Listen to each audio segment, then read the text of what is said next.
il y a des révélations qui sont faites sur le Twitter de Donald Trump concernant la forêt noire, concernant les Rothschild et tout ça. Et du coup, de l'autre côté, on a une crise, enfin pas une crise, mais une chute boursière de 666 points. Est-ce que c'est un signal? Et c'est quoi exactement? Et du coup, on commence à comprendre que peut-être en arrière-plan, il y a quand même tout un jeu. Il y a tout un jeu, il y a toute une interaction entre ces deux puissances qui se battent, c'est les gentils et les méchants, et qui s'envoient des signes de cette manière-là. Et nous, on est au milieu, on ne comprend rien de tout ça. Parce que les médias n'en parlent pas, bien sûr, et l'État profond fait tout ce qu'ils peuvent pour maintenir toutes ces histoires en sous-sol. Donc, du coup, qu'est-ce qui s'est passé exactement à la forêt noire alors? Parce que là, on ne comprend toujours pas. Et bien, concrètement, ce qui s'est passé, c'est qu'on a eu la première intervention pour aller checker les Rothschild directement. Les gars, ça c'est énorme. C'est énorme, énorme, énormissime. Les Rothschild directement. Le domaine dans la forêt noire où il y a eu toutes les fouilles et tout ça, et rappelez-vous, caméra thermique, d'accord? Hélicoptère, plein d'hommes armés, et de femmes, j'imagine aussi, plein de monde. Trop pour juste une personne. En plus, c'est sur l'ancien domaine des Rothschild qui leur appartenait depuis 1875 et qu'ils avaient acheté ça pour faire quoi? Pour construire un système de chasse, enfin une zone de chasse. Je n'ai pas ce soir suffisamment de preuves et d'éléments pour vous parler de quoi ils chassaient exactement dans cette forêt, et je ne le ferai pas. Par contre, je vais vous rappeler une petite histoire des frères Grimm, juste comme ça, parce qu'en fait tout ça est très ancien et toujours cette obscurité était sous nos yeux, mais c'est juste qu'on ne nous apprenait pas à réfléchir par nous-mêmes. Donc du coup, vous vous rappelez de l'histoire de Hansel et Gretel? Je ne sais pas s'il y a des noms équivalents en français, mais c'est les deux enfants qui ont été perdus dans la forêt, qui avaient leurs miettes de pain là, qu'ils utilisaient pour retrouver le chemin vers la maison, en fait. Ces personnes que les parents ne voulaient pas, ces enfants que les parents ne voulaient pas, du coup ils les laissaient à la forêt, et les enfants retrouvaient le chemin avec les pierres, et une fois ils ont utilisé le pain, ils se sont retrouvés perdus au milieu de la forêt noire. De la forêt noire. Et qu'est-ce qu'ils ont dans la forêt noire? Qu'est-ce qu'ils ont trouvé? Une sorcière. Et qu'est-ce qu'elle faisait, cette sorcière? Elle mangeait des enfants.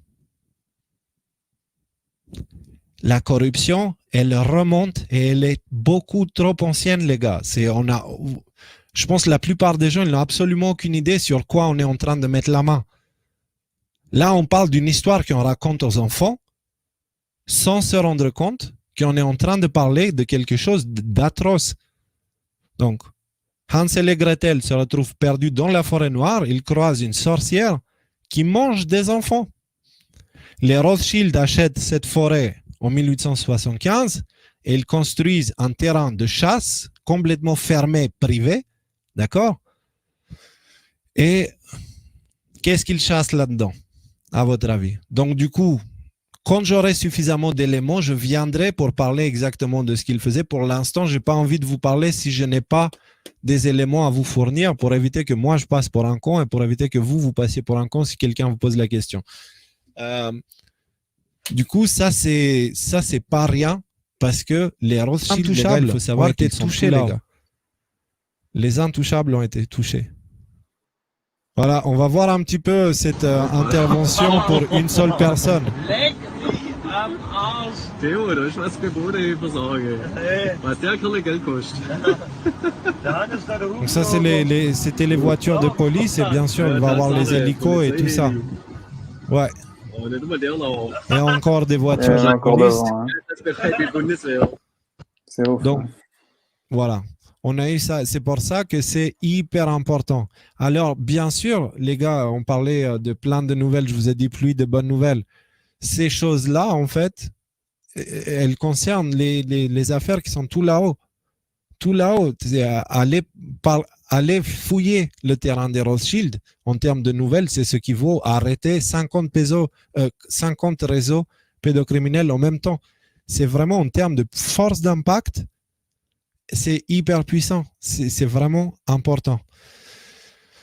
Ça, c'est un Rothschild à côté de Abramovich, qui est une artiste. D'accord? Mais regardez bien cette peinture derrière. Regardez bien cette peinture. Allons voir ce qu'est cette peinture. Ça, c'est la peinture en question. Elle s'appelle « Satan invoque ses légions ». D'accord? Vous comprenez les messages qui sont envoyés? Vous comprenez comment ils annoncent la couleur? Donc, les Rothschild, ce sont les satanistes. Donc, on va regarder quelques posts de Q. C'est pas juste parce qu'il y a cette image, il y a plein d'autres choses qui prouvent que les Rothschild sont à l'origine de ce culte satanique qui s'est mis à la tête de la planète, les gars, à la tête de la planète. C'est... Du coup, on va aller regarder quelques posts de Q pour avoir une meilleure idée. Le but d'ISIS. Et qui sont les MS-13? Pouf, là on fait une pause. Qui sont les MS-13? Vous vouliez des nouvelles? Voilà une nouvelle. Une nouvelle. Pourquoi des membres connus du MS-13 ont été relâchés après interpellation? Donc là, il vous parle du passé. Qui contrôle le MS-13? Qui finance le MS-13? Dur à avaler, regardez les news étapes. Donc, on parle de trafic d'humains, de viol d'enfants, de cannibalisme. On parle des choses atroces. Est-ce que vous pensez que c'est les Rothschild avec leur costard cravate qui vont aller chercher ces enfants? Non. D'accord? Donc, ils utilisent tout un système, comme on avait vu la dernière fois, où c'est eux, ils ne se salissent pas les mains, c'est les consommateurs. Mais qui va aller chercher et faire tout ce trafic d'êtres humains? Le MS-13, c'est un de ces réseaux-là. La bonne nouvelle, c'est quoi? La bonne nouvelle, c'est que c'est celle-ci. Donc, bien sûr, je n'ai pas trouvé un article en français, évidemment, parce que la France, elle ne va surtout pas parler de ces choses-là, mais je veux profiter pour vous parler d'une nouvelle fonction du site. Je prends le lien, je le copie, et voilà. Pour ceux qui n'ont pas de traducteur intégré avec leur navigateur, on vous a mis un traducteur sur le site. Donc, l'administration Trump, ça date de 15 juillet. On est le 20 juillet, donc ça a moins d'une semaine. L'administration Trump annonce des arrestations de gangs MS-13.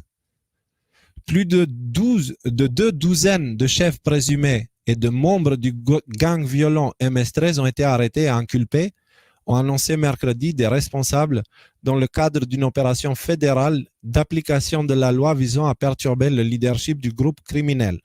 2. Hop, 732.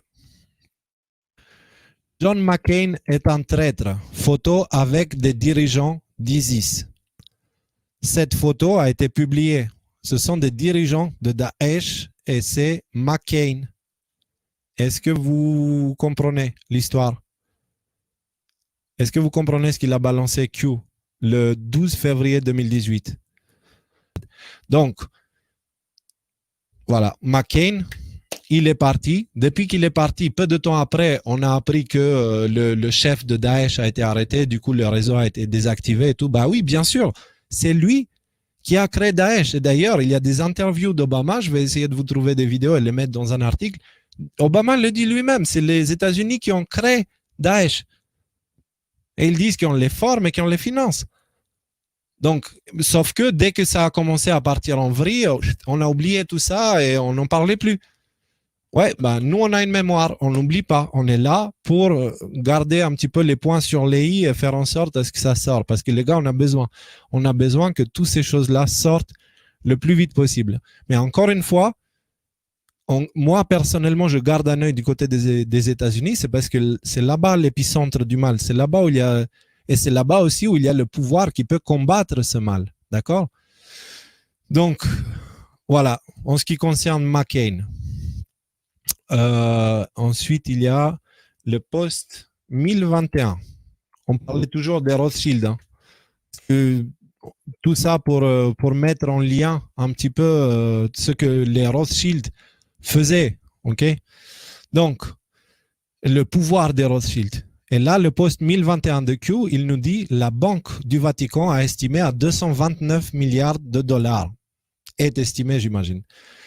Lister la richesse estimée des organisations religieuses. Des milliards. La Banque du Vatican, 229 milliards de dollars. Conseil de surintendance, commission de surveillance des cardinaux, lien avec les clowns. Prêt au Saint-Siège de 1832 par Rothschild. Je ne sais pas si on va trouver un article sur ça, mais on va aller jeter un coup d'œil. Hop. Et encore une fois, ça c'est le cercueil de McCain. Le drapeau est froissé et tout le monde l'avait remarqué au moment où c'était arrivé. Alors, qu'est-ce que c'est? Rothschild prête au Saint-Siège. Donc, Rothschild loans to the Holy See. Rothschild prête au Saint-Siège fait référence à une série de grands financiers, de prêts financiers disposés entre la famille Rothschild et le Saint-Siège de l'Église catholique. Le premier prêt a eu lieu en 1832. Je vous mets d'ailleurs le lien dans les commentaires. Le lien dans les commentaires. Là, les Rothschild, ils prêtaient de l'argent depuis 1832 au Vatican, au Saint-Siège. D'accord? Ils prêtaient. Du coup, qu'est-ce que ça veut dire? Ça veut dire que la main qui donne est au-dessus de la main qui reçoit. La main qui donne, les Rothschild, la main qui reçoit, le Vatican. En le faisant, les Rothschild, qu'est-ce qu'ils font? Ils ont une influence sur le Vatican. Le Vatican, qu'est-ce qu'il a? Il a du pouvoir sur les gens. Parce qu'il y a beaucoup de croyants qui suivent ceux qui conseillent le Vatican. Et c'est le Vatican qui pose un petit peu les lois religieuses, dogmatiques, d'accord, de leur religion à eux, qui n'est pas la mienne. Donc, les Rothschild ont mis la main sur le Vatican. Depuis 1832, ça a commencé et petit à petit, l'influence, ça s'est fait sentir, etc. Donc, nous avons une famille de satanistes qui a une influence importante sur le Vatican. Voilà, je dis ça juste comme ça, c'est un petit clin d'œil pour vous montrer un petit peu le monde dans lequel nous vivons en fait, tel qu'il est, pas tel qu'on nous le présente. Et on va voir aussi autre chose concernant les Rothschild qui va vous intéresser aussi. 34 et 31. Ah, mais qui est là? C'est Ghislaine. Ghislaine Maxwell avec Nat Rothschild, Nefer Suvio et Nick Rhodes. Donc, elle est avec un Rothschild. Il y a plusieurs moments où on retrouve le nom Ghislaine Maxwell mélangé avec les Rothschild. Donc, puisqu'on est dans cette histoire-là, juste comme ça, il semblerait ce qu'on nous explique maintenant, qu'en fait, ce n'est pas Ghislaine Maxwell qui était sous l'influence de Jeffrey Epstein, c'est le contraire. C'est elle la tête. Et du coup, Q, récemment, il nous a dit, suivez la famille. Je ne sais pas si je vais pouvoir le trouver, si je vais dans les posts les plus récents. Hop, Q, il nous disait que c'est à travers Ghislaine Maxwell qu'on va pouvoir remonter un petit peu dans le réseau qui nous remonte jusqu'à tout là-haut, quoi, jusqu'au Rothschild et tout ça. Parfois, it's the people in the background that are. Parfois, ce sont les gens qui sont en arrière-plan qui ont plus d'importance pour les dossiers. D'accord? Et là, on a quoi? On avait vu cette photo la dernière fois. Ghislaine Maxwell avec Kevin Spacey sur les trônes royaux. Donc ça, on avait dit que c'est un énorme scandale au niveau du protocole et que la reine elle-même, elle ne s'est pas assise là-dessus depuis des décennies. Donc, le fait de voir ça, on avait parlé que ça symbolise le monde d'aujourd'hui, tu vois, une proxénète avec un acteur de Hollywood qui sont sur les trônes royaux, quoi. En gros, voilà, ça donne une idée. Alors, fusillade chez un juge en charge d'un volet de l'affaire Epstein.